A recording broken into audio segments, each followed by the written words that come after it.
Quý gia chủ cùng toàn thể các bạn đã chuẩn bị cho mình được cái mẫu nhà nào yêu thích trên kênh YouTube DT Thiết kế nhà đẹp tại Nhiên chưa ạ? Bởi vì thực tế trên kênh YouTube DT Thiết kế nhà đẹp tại Nhiên thì chúng tôi có rất nhiều những mẫu nhà mà chúng tôi đã chia sẻ.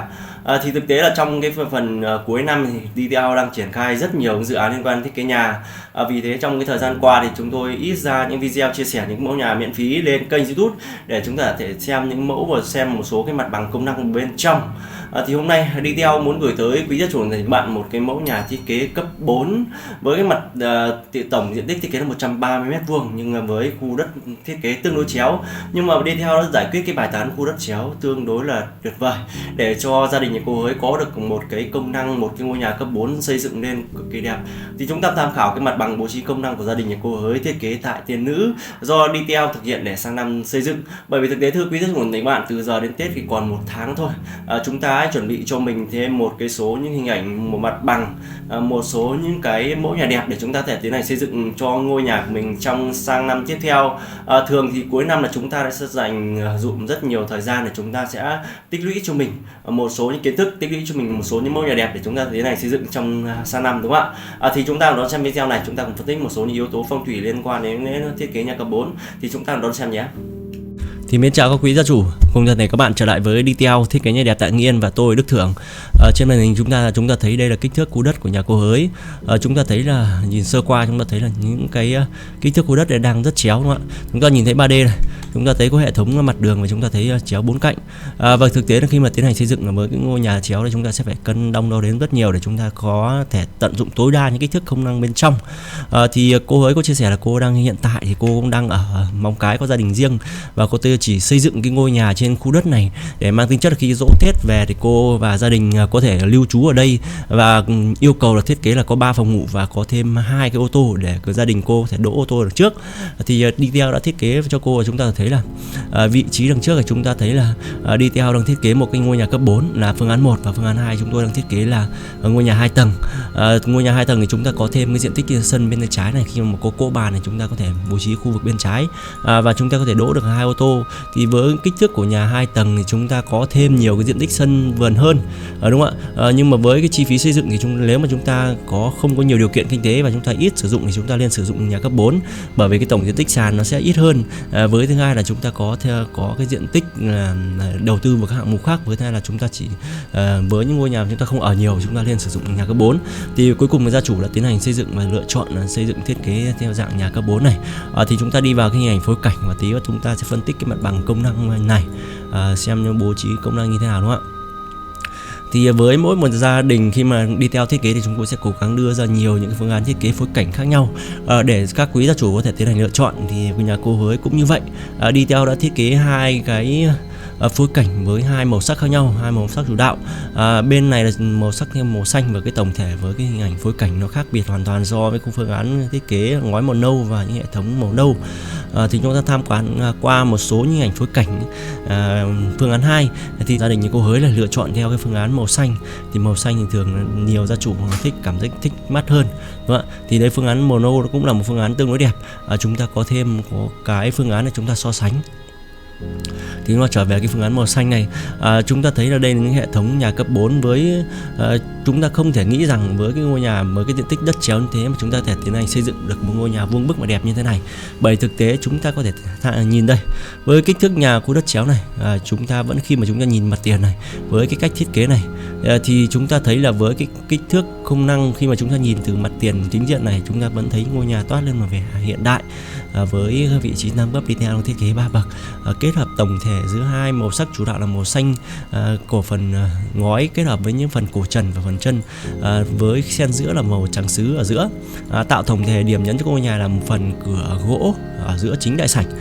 Thì chúng ta thấy nhìn từ mọi góc cạnh thì ngôi nhà thiết kế đều hài hòa. Những cái phần phụ nhô ra này nó là phần chéo và phần phụ nó phần là giáp biên với hàng xóm. Tí chúng ta đi vào cái mặt bằng công năng này chúng ta phân tích. Khi mà chúng ta nhìn vào thì chúng ta cũng che lấp đi. Với thứ hai bên này cái phần tai này chúng ta thấy là phần công năng phụ này chúng ta thấy gần như một cái điểm nhấn ở phần hai bên tai. Nhưng mà khi mà nhìn với chính diện từ cái góc này chúng ta thấy là ngôi nhà chúng ta vẫn cảm giác là vuông vức, nó không bị ảnh hưởng với khu đất chéo, đúng không ạ? Thì chúng ta nếu với một số gia chủ khi mà tiến hành xây dựng nhà chúng ta thể áp dụng xây dựng mẫu này, là chúng ta tham khảo thêm một số hình ảnh Thì phần đằng sau để chúng đi theo chúng ta thấy là có lớp đó đây, chúng ta thấy là cái phần này đi theo đang bố trí thêm những hệ thống cái bình nước ở bên trên cái tét nước. Thì chúng ta sẽ cắt mái ra và chúng ta sẽ bố trí ở bên trong để đằng sau, để khi mà tiếp xúc với cả hàng xóm thì chúng ta sẽ không nhìn thấy cái phần nhô ra xấu đi, đúng không ạ? Thì trong đây là cái hình ảnh phối cảnh mà tôi dựng cho gửi tới quý gia chủ này các bạn xem. Thì cái phần cửa với cái ngôi nhà này chúng ta thường là chúng ta sẽ bố trí hai khu vực đỗ ô tô, vì thế cửa chúng ta sẽ làm cửa rộng hơn và chúng ta sẽ làm cái hệ thống cửa lùa, đúng không ạ? Chúng ta lùa sang bên này thì chúng ta sẽ đỗ vào ô tô, chúng ta đi vào ô tô nó cảm giác nó dễ dàng hơn. Thì ngôi nhà này đi theo đang thiết kế và điêm đầy đủ kích thước để cho chúng ta tiến hành tham khảo. Thì chúng ta đi vào cái mặt bằng bố trí nội thất tầng 1 là chúng ta cùng nghiên cứu xem cái mặt bằng bố trí công năng bên trong như thế nào, một số những yếu tố phân tích.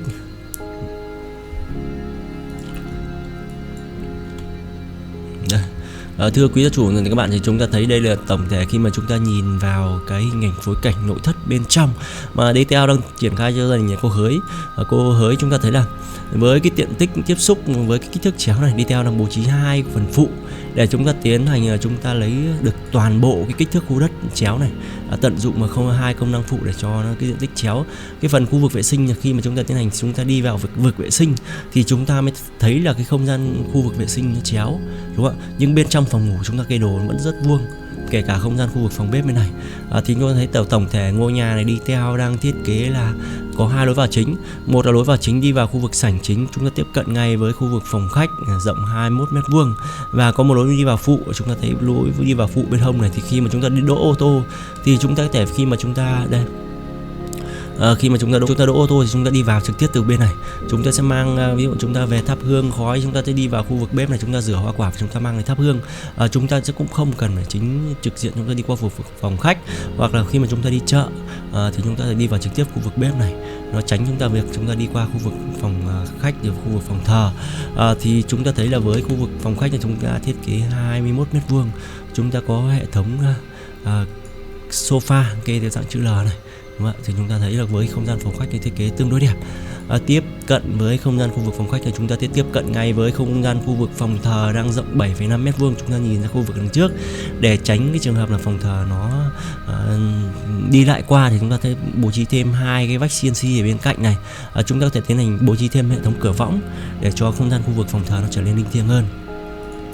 Thì với khu vực phòng thờ thì với những cái thiết kế nhà này thì đi theo khuyên quý gia chủ này các bạn, chúng ta có thể cho cái phần cốt này đây, chúng ta nhìn cái mặt phối cảnh chúng ta thấy là cái phần cốt này chúng ta có thể nâng lên khoảng 2-3 phân hoặc ít nhất khoảng 5 phân để cho cái không gian khu vực phòng thờ chúng ta cảm giác nó ở phần trên cao và khu vực để thể hiện sự trân trọng đối với ông bà tổ tiên, cho ông bà tổ tiên ở phần cao hơn một chút, đúng không ạ? Thì hai bên hai không gian thì đi theo đang bố trí hai khu vực phòng ngủ đối diện nhau, tổng diện tích là 13,5 m². Thì chúng ta thấy với cái kích thước không gian, với cái kích thước chiều rộng của phòng là 4,5 m và cái chiều sâu ở chiều ngang là chỉ 3,5 m. Tổng diện tích là 13,5, nhưng chúng ta thấy kê theo cái thế phòng này chúng ta thấy cái phòng ngủ của chúng ta cũng cảm giác tương đối rộng, thích hợp rất nhiều cho một số quý gia chủ có thể tiến hành xây dựng được. Chúng ta có hệ thống tủ quần áo dài, hệ thống đầu giường hai bên, chúng ta có thể bố trí thêm. Với một số gia chủ khi ở đây thì chúng ta có thể bố trí thêm hệ thống bàn trang điểm ở vị trí này hoặc bàn làm việc ở bên này để chúng ta lấy ánh sáng. Với một số ngôi nhà chúng ta kê giữa phòng này, chúng ta lưu ý là chúng ta sẽ phải trổ cửa sổ hai bên, tránh trường hợp chúng ta sẽ trổ cửa sổ ở đằng sau đầu giường, về phong thủy thế là tương đối xấu. Thì đằng sau DTL đang bố trí một cái phòng ngủ master, chúng ta sẽ bố trí rộng 13 m². Với gia đình nhà cô Hới thì thường cô không có nhu cầu ở đây, nhưng phần chéo DTL đang bố trí thêm một cái phòng ngủ, chúng ta có một vệ sinh khép kín bên trong. Thì có một cái vệ sinh khép kín bên trong bố trí 5 m², chúng ta có khu ướt bên trong này và khu khô bên ngoài, nó cũng tương đối sạch sẽ, và chúng ta đêm hôm chúng ta đi vệ sinh thì tương đối đẹp, đúng không ạ? Chúng ta thấy bên khu vực tay trái này chúng ta thấy là có một cái khu vực đi vào khu vực phòng bếp đang rộng 12,5 m². Thì có một cái điều rất tuyệt vời là chúng ta có khu vực sảnh phụ ở phía bên này. Thì chúng ta khi mà chúng ta đi chợ về, chúng ta sẽ đi trực tiếp từ cái không gian khu vực bên ngoài này, chúng ta đi vào bên này và chúng ta sinh hoạt, chúng ta cho con cá những đồ tanh, chúng ta không phải đi qua khu vực phòng thờ, đi qua khu vực khách nó sẽ dây giỏ nước ra, đúng không ạ? Chúng ta sẽ đi trực tiếp vào khu vực phòng bếp và chúng ta sẽ nấu ăn ở đây. Chúng ta sẽ nhưng mà có một lưu ý khi mà chúng ta thiết kế với những mẫu này, thường thì chúng ta thấy những hệ thống bếp như thế này, thường chúng ta sẽ cho khu vực phòng bếp nó sang bên này một chút để tránh trường hợp là hai hỏa cạnh nhau, đúng không ạ? Thì chúng ta có tổng thể không gian này, chúng ta có thêm một khu vực vệ sinh rộng 4,5 mét vuông. Chúng ta nhìn tổng thể lại một chút về cái diện tích này. Thì chúng ta có cái diện tích này với một số gia chủ khi mà tiến hành xây dựng mẫu này, chúng ta với cái kích thước đất của nhà chúng ta vuông thì chúng ta có thể cho những hình thức các cái phần vệ sinh thì chúng ta bố trí vuông thôi, đúng không ạ? Còn kích thước của gia đình nhà cô Hới thì chúng ta thấy là kích thước đất chéo thì đi theo tận dụng tối đa để chúng ta có thể tham khảo để chúng ta có thể tiến hành xây dựng hết tối đa công năng khu đất, đúng không ạ? Đó là cái điều khác biệt mà khi chúng ta có thiết kế. Nhưng mà chúng ta có thiết kế thì chúng ta sẽ tận dụng tối đa những kích thước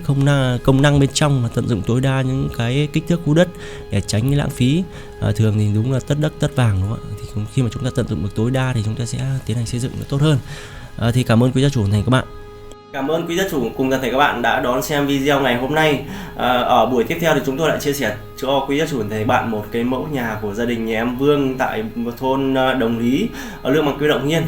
Cũng là một ngôi nhà cấp 4 với cái mặt bằng thiết kế nó cũng tương đối khác với ngôi mặt bằng này. Thì thường thì với mỗi một gia chủ khi mà thực tế ta tiến hành thiết kế thì Detail sẽ đưa ra nhiều cái bài toán thiết kế khác nhau và phù hợp theo cái tuổi của gia chủ để chúng ta bố trí những vị trí tọa hung của khu vực bếp, khu vực bàn thờ để cho công năng của chúng ta, ngôi nhà chúng ta đi lại sinh hoạt nó thuận tiện hơn. Thì ở buổi tiếp theo chúng ta sẽ chia sẻ một cái ngôi nhà cấp 4 mà Detail nghĩ là chúng ta có đáng là chúng ta học hỏi và chúng ta có thể tiến hành xây dựng được. Thì nếu thấy video ngày hôm nay hay và hữu ích thì hãy cho Detail một like, một đăng ký kênh. Chúng tôi tiếp tục chia sẻ những mẫu nhà miễn phí lên kênh YouTube Detail thiết kế nhà đẹp tại Nhiên để chúng ta có thể học tập và chúng ta có thể nghiên cứu và chúng ta có thêm nhiều kinh nghiệm để trong tiến hành xây dựng nhà. Thì cảm ơn quý gia chủ và các bạn rất nhiều, trân trọng cảm ơn và cảm ơn rất nhiều.